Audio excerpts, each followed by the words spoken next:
In this video, I'll share with you how I started options trading, what helped me progress in my journey, and what are the mistakes that I've done, and how you can potentially learn from my mistakes and maybe progress faster than what I've personally done. And hopefully at the end of this video, you'll have understood what are the pitfalls, what are the mistakes that you should avoid, and what resources are really helpful to learn options trading. And if you want to see more content on options and how to trade them, make sure you subscribe down below. I'd really appreciate it. So without waiting, let's get into it. And the first thing that I'd like to mention is if you're watching this, it's probably because you're starting options. And first of all, congratulations on starting options. I think that's a great financial decision that you're doing for yourself, and it's definitely going to pay off on the long term.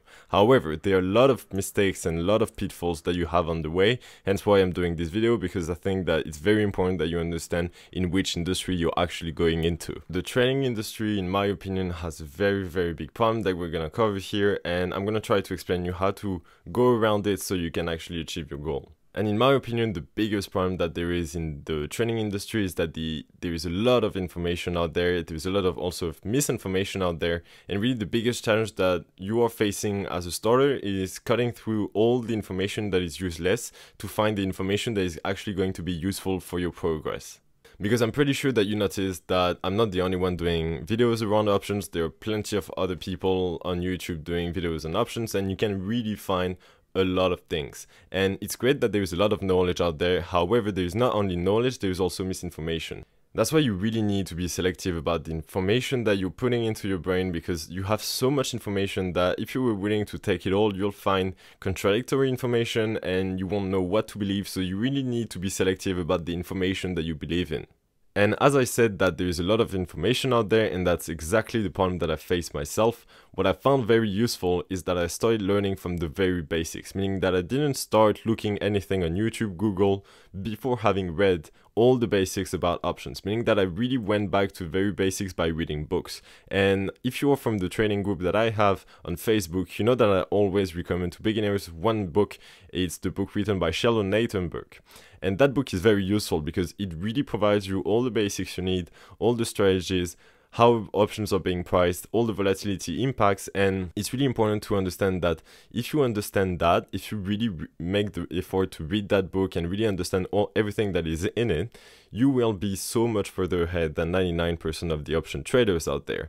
Because most of the option traders out there are going to open a Robinhood account, and I've got nothing against Robinhood. It's just that they don't necessarily have the basics and don't necessarily understand how options are being priced. After that, there are plenty of other books that you can read about options, but I really found that the book written by Sheldon Natenberg is really a great resource to learn options, and you can really have a great base of knowledge with options just with that book. And the second resource that I really recommend you consuming is Tastytrade. And that's something that I've personally done myself when I had started, is that I started watching Tastytrade like crazy. All the videos, I probably watched them like 8 hours a day of videos, because they have a lot of content. They have a lot of research that they put available for free like this on YouTube, and they've done a lot of backtests to show which option strategies, for example, work better in which environment, which days to expiration. You're gonna learn all of this.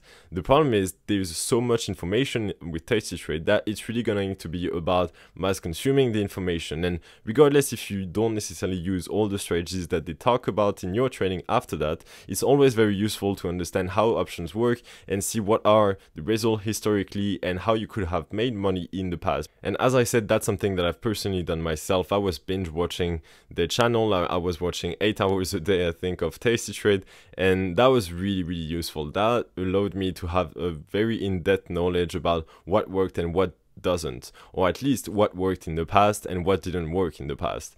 And as much as you don't necessarily know what's going to happen in the future, knowing with all those researches that they've done what worked and what didn't is very useful tool for yourself in the future. Now that we've seen the different resources that helped me tremendously when I was starting trading, let's talk about what you need to do next once you have really acquired that knowledge.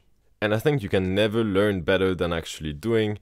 And I think that once you learn a bit about options and how it works and what are the best practices to adopt when you want to trade options, you should really open a demo account with Thinkorswim and start trading. And learning to trade yourself and really placing the trades and managing them and closing them will really bring you a sense of how it is on the ground without risking your real money. And I'd say stick to paper trading until it works. And after that, if you're sure that it works and if you really have results that follow the paper trading, then switch to real trading. And to be honest, there is absolutely no shame in starting with a paper account. That's what I've personally done myself, and that helped me a lot in a way that I could really get used to the strategies that I had seen, for example, in the book that I read, in the videos from Tastytrade, and I could really practice that in a safe environment with virtual money without risking any real money. And once I got profitable on the paper account, I switched to a real account. And it's really, I think, what is the best way to do things, because at least you don't risk any real money. And as much as you can't stick for a paper account forever, it's really good to start like this, because the patience that you put, trust me, it will come back so much on the long term if you really take the time to do things right. Another thing that helped me a lot when I was starting to trade options is that I started recording all of my trades. And by recording all of the trades that I was doing, I was also writing comments on what went well and what went wrong. And all of this helped me a lot to really become better at options, because you can really see after that, after several months of trading, how you were doing before and how you're doing now, and what improved or what you need to improve from now on.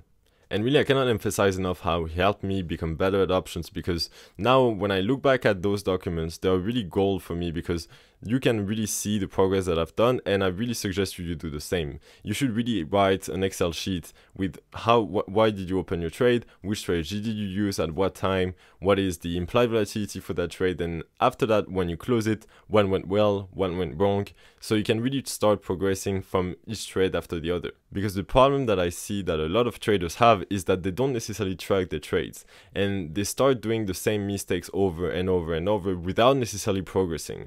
I hope that all of this made sense, and now you know a bit better where to go from there, which resources to learn from. If you have any questions, please don't hesitate to put it in the comment section. I'll happily answer them. And in the meantime, I wish you all the best and see you in the next video.